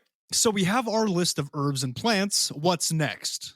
Again, let's consult Persephone and figure out what, Finished. hey, I paid her the money. She's got to do it. All right. Yeah, an alarming amount of cash. Okay. So the first thing you want to do is dry your herbs and plants out if they are not dried yet. Okay. This will come in handy. Trust me. Yeah, I think I know what that implies. What? What does it imply? The marijuana smoke, the reefer, Jeez, the ganja, the green, the boom, the bam, the pow. That's stickiest of the icky. Okay, sometimes, yeah. Sometimes I do partake. Sure. Anyways. But my mother is listening to this, so I can confirm. Right. Of course. Of course. Now that you have your herbs all toasty and crispy, place them in a mortar and grind them up with a pestle. You know what I mean? Mm-hmm. You can use any combination of herbs you want to attain desired energy. But for this purpose, remember, we will be putting in any of the luck-related herbs mentioned before, and we're going to try combining them. And once ground up, you can use the fine herbs in an incense to basically surround yourself, right, with the intended energy, keeping in mind your goal the whole time. It sounds like you're just making tacos. It's a little bit more complicated than making tacos. Like, what are you, Mexican or something? Yes. And what are we paying you for? This just seems just like basic ass shit. This is not basic, okay? Like you walk up to anybody on the street and be like, hey, which herbs can you use for good luck? And they're gonna tell you, I don't know, weed. That's the answer you're gonna get. Look, you're getting professionalism from me. Okay. All right. And since a lot of these herbs and plants are edible, you can even cook with them, which is like awesome. This is something commonly known as kitchen witchcraft, which is pretty self-explanatory. This is appalling. When cooking with these luck-related herbs, keep in mind that you're cooking this food with the intent to gain luck, and that consuming the food will bring you good fortune. This is just World of Warcraft. You're just crafting food shit that has a luck buff. I don't know what that is. Like, I don't know what World of Warcraft is, and what's buff. Who's buff? Well, we'll figure that out on Tinder. How about that? Okay, I'll see you there. Oh my God, I hope not. All right, well, that was it for me. I'm going to take off. You guys learned a little bit more about crystals and herbs today. I hope you enjoyed it, but I'll take my payment up front next time, just in case Tasker decides to pull some shit. Okay? Mm-hmm. All right. Thank you, Persephone, for your time. It's been appreciated. Even if Tasker wasn't the most welcoming host, he we shouldn't be enabling those drug habits. Look, man, I paid her to be on the podcast as a consultant. What she does with the money afterwards is none of my concern, and I frankly don't care. I suppose that is capitalism at its finest. But anyways, now that's over with. There, do you feel better? Can you look? I know you guys don't get along, but do you feel better? A little sigh of relief. As of now, yes. Good. And also the ice has successfully numbed my knuckles, so that's helping too. Okay, good. I'm glad to hear it. Okay, people, let's move on to the last section of our episode, and it's going to be our last type of magic we'll be covering today, and that is sigil magic. specifically sigil magic for good luck. As a caveat, another one, guys, remember, magic is complex. It's personal. It's deeper than anything I could do in this episode or probably anything I could do in a full episode. It takes years and years and years of practice and research and like making your own book of shadows to keep your notes in. So take everything I say as the literal bare minimum on magic, okay? Especially sigil magic. You can fuck this up pretty bad. Yeah, the herbs and shit, I don't think that's really something you got to worry too much about. Oh, I felt like we did this big like warning and it was just like, oh, sprinkle fucking thyme all over your child and you'll be lucky. That's you could do that and not suffer very many consequences outside of maybe possible allergies. Tasker is right. Green magic is probably the most approachable. It's the hardest to fuck up. You can still fuck it up, but it's the hardest to do so. Sigil magic is where we start getting a little sketchy. Yeah, if you fuck up green magic, it's kind of like you kind of deserve it. But yeah, this is the territory. This is the territory, though, where it's like, okay, you actually even reasonably could mess this up. Yes.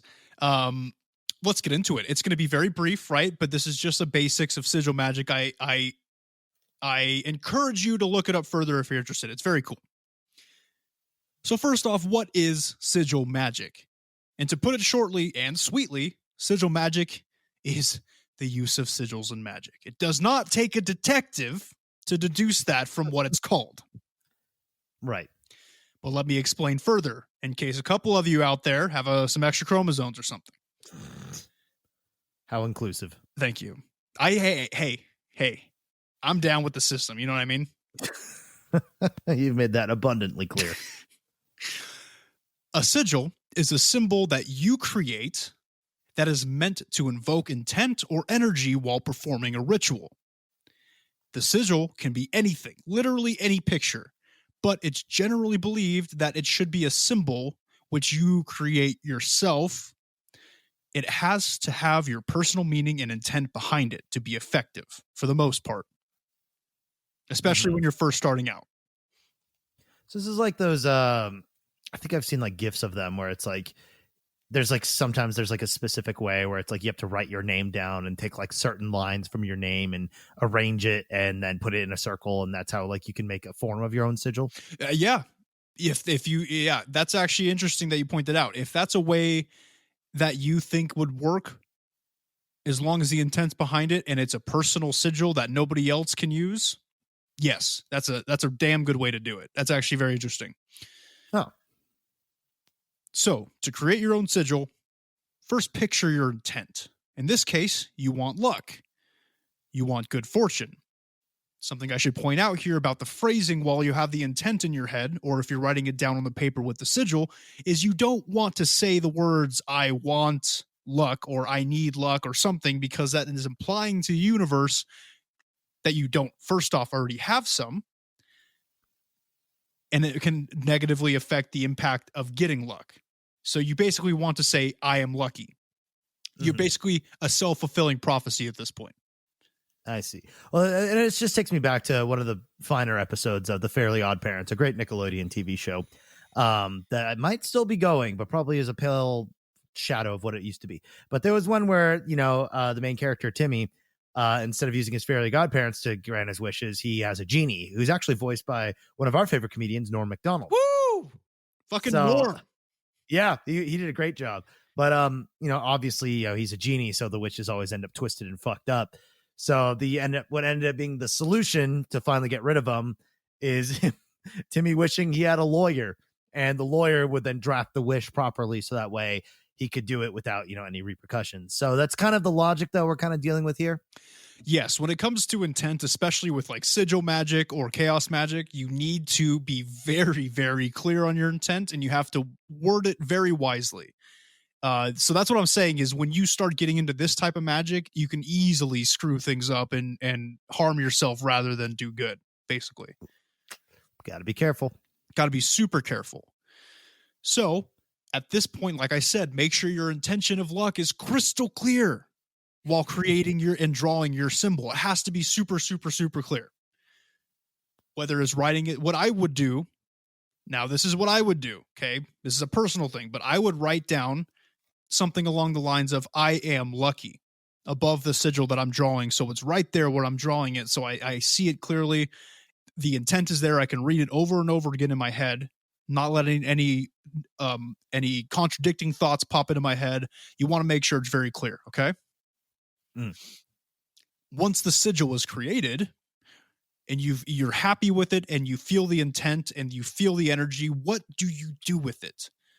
Well, there are countless things that you could do with it, just like everything in magic. But we will go over a couple to give you something to work with if you're interested. First off, charging a sigil is just as important as charging a crystal. You can do this by blowing on it with intent. I know it sounds dumb, but it is your own personal energy, your breath that you are bestowing upon this piece of paper with a sigil you created that is full of intent. Okay? You can blow on it, or you could go the route that I'd probably go and anoint it with an herb oil that you create. That's just a couple ideas. Now, is it possible to overexert your personal energy, like to put too much of it in and shrivel your body up? I don't think so. I think, honestly, I've never reached a limit of intent and personal energy. I think the more the merrier. In fact, the more the merrier is probably for the best, because that'll have less thoughts in your head while you're performing it, right? If you're just completely energized on one subject and one intent, it leaves less room for fuck-ups. Interesting. Did not... Well, I would have fucked this up already, so good to know. Okay, so you've charged your sigil. One way or the other, you've done it. What you can first do is you can use the sigil as an addition to your altar, and that's to bring good luck to future spells and rituals that you might be performing. That's a good twofer right there. Mm-hmm. You can burn the sigil either using a good old lighter and intent, or through candle magic. Burning the sigil is a way to activate it, if you will, releasing its intent of luck throughout the room you're in. And after burning the sigil, you can use the ashes from the paper as an incense mixture, like within an incense mixture as well. It's like a 2-for-1 right there. So you get to burn it for its intentions and smoke, and then you can burn it further as a mixture in the mortar and pestle, like the ashes. Interesting. I just got to ask though, because I know we've kind of talked about like satanic ritual before and how red candles kind of tend to lean more on the demonic side, or black candles in particular. Is that something you have to keep in mind if you're doing something like this? Yes. Candle magic, man, that's a whole thing. So candle magic is a whole other thing. I will say that there are certain colored candles you use for certain things, just like color is very important in magic. Mm-hmm. A lot of properties of a lot of different tools are important in magic, right? If it's masculine, like the color can determine its masculinity or femininity when it comes to crystals and minerals. Just the same with color and candle magic. Different colored candles can mean different things. Yes, there are ones that are meant to, so like green is usually associated with prosperity when it comes to candle magic. But with the right intention, you could use anything. Like, I'm not telling you guys need to go out and get this, like a specific color of a specific thing. If you use what you can find, because as we'll talk about in a minute, tools are replaceable. You can swap them out. It's all about the intent. That's what magic comes down to, is intent is something that changes the will of the universe. Mm-hmm. But you're right. You have to be careful if you're especially new, using certain color candles for certain things. Because what if you're using it and, you know, the intent's there, and then you realize like, oh, fuck, it's a black candle. Now you're thinking about the repercussions of that, and that actually could fuck up your ritual. Now you're thinking like a witch. You're thinking like a witch, Taster. That's good. Interesting. So it's kind of, well, it's like, it's not too far from, it's only the bad artists are the ones that blame their tools. Every tool like this works, but if you're a good magician, you can make it work for yourself no matter what you have. God damn it. I've never heard anything more beautiful in my life. That was fucking awesome, man. Dude, why aren't you a witch, bro? I have a chest full of herbs and crystals that you could use. Hey, man, I got my cleansing stone, and that is all I need. I'm glad you like it. I'm glad it's still on your desk. That actually means a lot to me. Look, I don't want to get all sentimental. I know I haven't said a racial joke in a while because I'm getting into magic here. And I'm feeling all warm and fuzzy. But thank you for keeping that on your desk. Oh yeah, it's on my little my little tablet pen thing that I don't use ever. So it works. It's like a little pedestal. It's fun. Thanks, man. I appreciate that. Yeah, we'll see. I mean, I don't know. Could be working. I don't even know. Exactly. See, I mean, you haven't been attacked by any demons recently, have you? Not recently. There you go, dog. You're welcome. So, there are so many ways to use sigils, and magic is, remember, a very personal thing, and there's no right and wrong. It's all about intent, and the tools you use to invoke that intent are more powerful if you channel the intent through them. That's all it is. Tools are just something to channel magic through. So It's always better to do it yourself and make it personal, right? Like it's better to buy a wand. Oh no, I'm sorry, I fucked that up. I'm hungry. It's better to make a wand than to buy one. Yes, some people out on Etsy make really nice looking wands, but it's not going to have your energy in it. It's not going to have your intent. Same thing goes for all this stuff here, the sigil. Yeah, you can use sigils that other people have made that you find online. Sure, you could. That's sketchy, though. I wouldn't do it because it's not your own and you don't know what the intent behind that sigil was specifically. Mm-hmm. For all you know, they could make us a sigil that's meant to steal your luck. Exactly. So exactly, you can't be more careful when it comes to magic. Mm-hmm. So long story short, if you guys were listening to this episode thinking you were going to get a quick shortcut to living the high life, guess what? If we had that knowledge, we would have used it for ourselves. Yes, I would not. Look, I would not be in the situation I'm in financially if there was a shortcut. I hate to be disappointing, but like, yeah, there's really no way to. You can change your fate and your like, your general sense of self, like mildly in your general luck level. Like you can adjust it, and arguably with sigils and shit, that's kind of the more like potent version of it. But even then, like you said, the intent isn't always something you can control unless you're incredibly experienced. And then even then, who's to say that maybe you did everything right and the ritual just doesn't work? It's a hit and miss. Guys, when I'm talking about magic, I'm not saying that you're going to become fucking Merlin with like sparks flying out of your hands and you're going to be like shooting fire bolts and shit. Magic's a weird ass thing. All right. It works and it doesn't work. I've been practicing magic for a long time, but I still fuck things up. Maybe things I don't understand that I messed up. Maybe I missed something. Maybe my intent wasn't there and the ritual or the spell doesn't work. It's just the way it goes. Mm-hmm. The more you practice, more often than not, you will find that they work.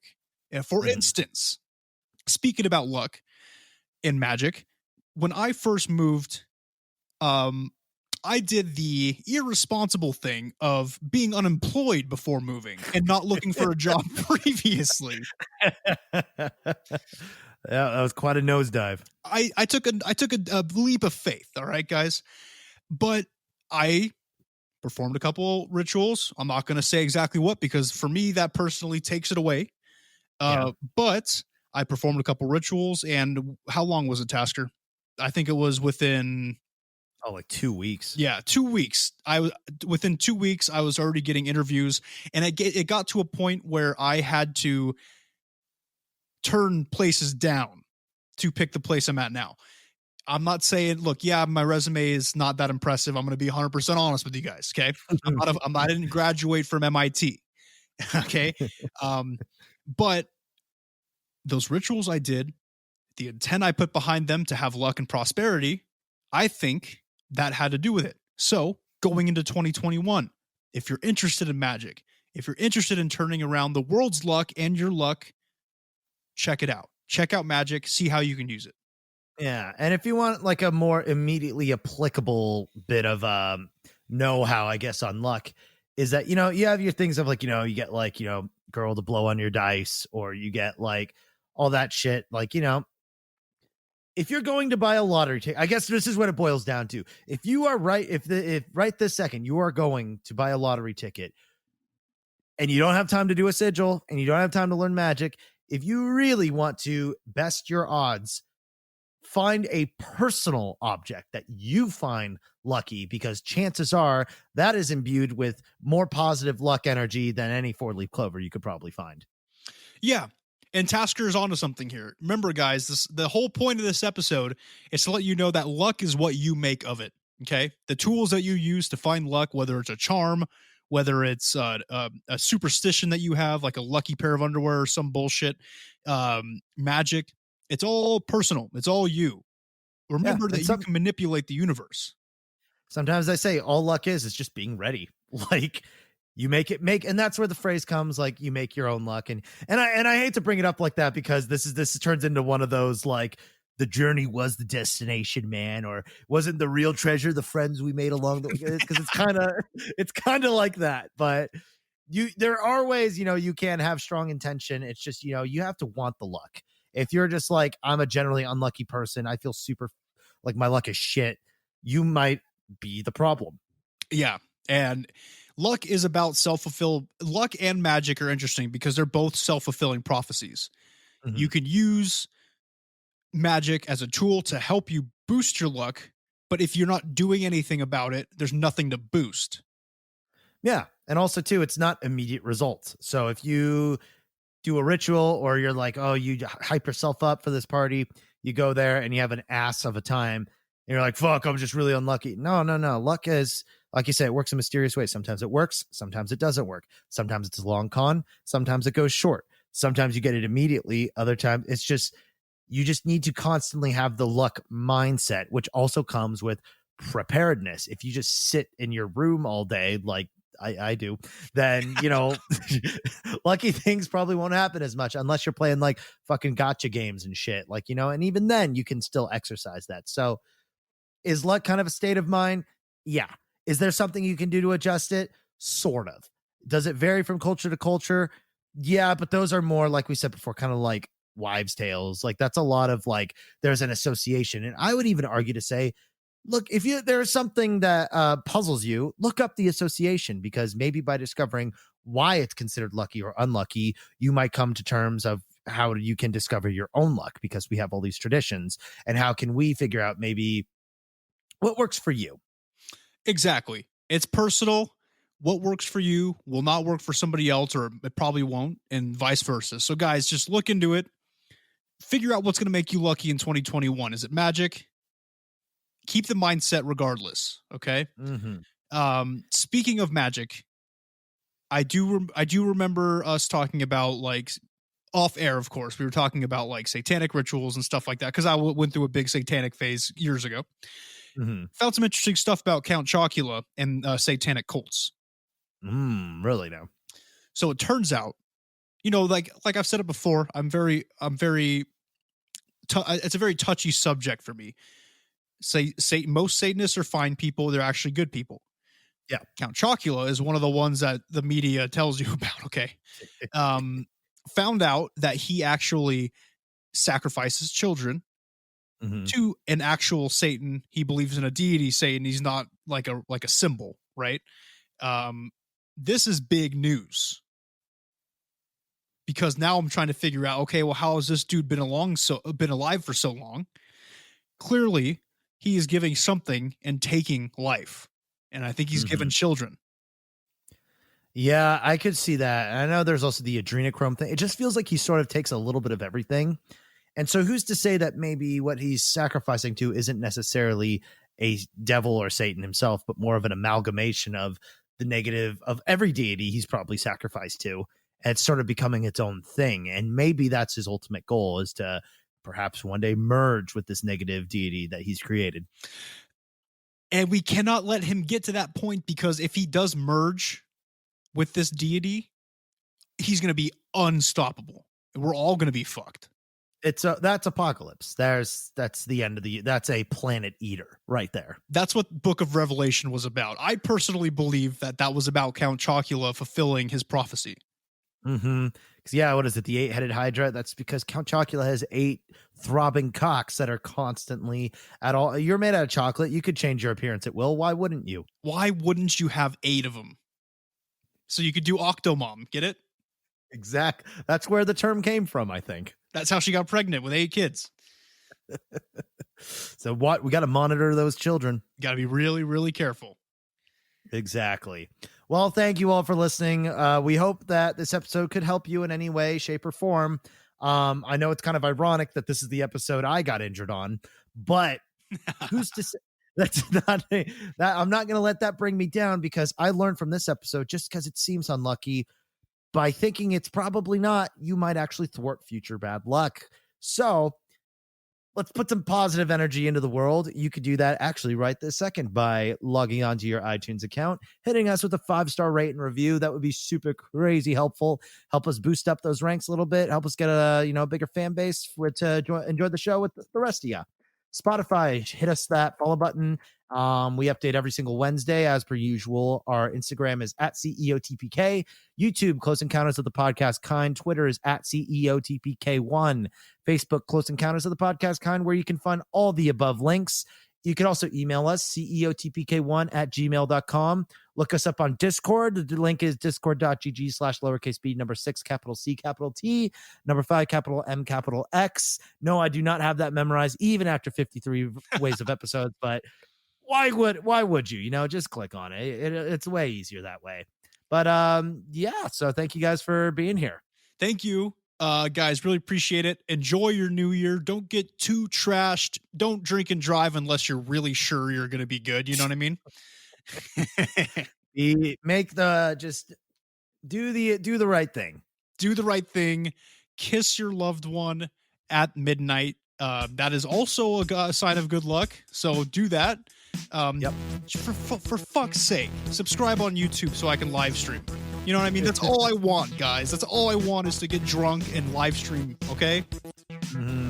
It's every are we millennials? I think we're millennials. We are right? millennials. Yes. Yeah. It's the millennial dream, and it could be fun. You could just watch us play Minecraft. Yeah. We're going to start playing Minecraft together. Yeah. It'll be super fun.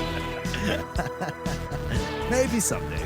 All right, guys, look, whether you are going to be lucky in 2021 or if you're going to be a loser and be unlucky, just remember that the truth is out there. Either way, I think anything different from what we all had last year would be yeah, it's not. Holy shit, dude. You good? Yeah, I caught my foot on something. I tripped and fell. And I hit my hand landed weird, and it felt like all my hand bones got pushed inward. And,